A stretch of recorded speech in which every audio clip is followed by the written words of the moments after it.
విద్యార్థి సంఘాల ఆధ్వర్యంలో తెలంగాణ రాష్ట్ర వ్యాప్తంగా విద్యారంగ సమస్యలు పరిష్కరించాలని ఈ రోజు భద్రాచలం పట్టణంలో ఉన్నటువంటి వామపక్ష విద్యార్థి సంఘాలు ఎస్ఎఫ్ఐ, టీడీఎఫ్, ఏఎస్ఎఫ్ విద్యార్థి సంఘాల ఆధ్వర్యంలో పాఠశాలలు, కళాశాలలు ఈ రోజు బంద్ నిర్వహించడం జరుగుతా ఉంది.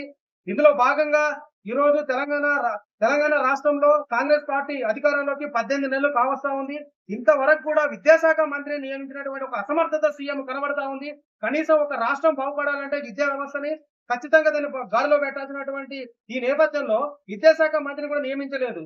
ఇప్పుడు 18 నెలలు కావస్తా ఉన్నా కూడా కనీసం స్కాలర్షిప్స్, ఫీజు రియంబర్స్మెంట్ పెండింగ్ లో ఉన్నాయి. దాంతో భాగంగా ఏంటంటే ఖాళీగా ఉన్నటువంటి ఉపాధ్యాయ పోస్టులు, టీచర్స్, నాన్ టీచింగ్, అలాగే ఎంఈఓ, డిఓ పోస్టులు భర్తీ చేయాలని చెప్పేసి విద్యా సంఘాలుగా కోరుతా ఉంటున్నాం.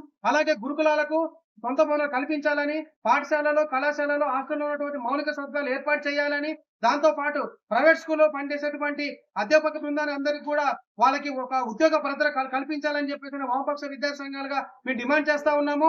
అందులో భాగంగానే ఖచ్చితంగా ఇప్పుడు చూసుకున్నట్లే విద్యా వ్యవస్థ మొత్తం నిర్మీలమైపోయింది. తక్షణమే ఈ తెలంగాణ రాష్ట్రంలో విద్యా వ్యవస్థని ఖచ్చితంగా గాల్లో పెట్టాల్సిన అవసరం కనబడతా ఉంది. కాబట్టి తెలంగాణ రాష్ట్ర ముఖ్యమంత్రి తక్షణమే విద్యాశాఖ మంత్రి నియమించాలి. అలాగే ఉన్నటువంటి బెస్ట్ ఆఫ్ స్కూల్ కి సంబంధించినటువంటి ఇంతవరకు కూడా పెండింగ్ బిల్స్ విడుదల చేయలేదు. ఖచ్చితంగా ఈ బిల్స్ అని విడుదల చేయాలని చెప్పేసి విద్యా సంఘాలు మేము డిమాండ్ చేస్తా ఉన్నాము. అలాగే ఇంతటితో మా యొక్క ఉద్యమం ఆపదు. తక్షణమే ఉన్నటువంటి మా ఏ డిమాండ్లు అయితే ఉన్నాయో ఈ డిమాండ్లు మేము పరిష్కరించాలని చెప్పేసి వామపక్ష విద్యార్థి సంఘం డిమాండ్ చేస్తా ఉన్నాము. లేని పక్షంలో రాష్ట్ర వ్యాప్తంగా విద్యార్థులందరినీ ఐక్యం చేసి ఇంకా ఉధృతాన్ని ఉద్యమాలను కూడా ఏర్పాటు చేస్తామని చెప్పేసి వామపక్ష విద్యార్థి సంఘాలుగా మేము కోరుతా ఉన్నాం.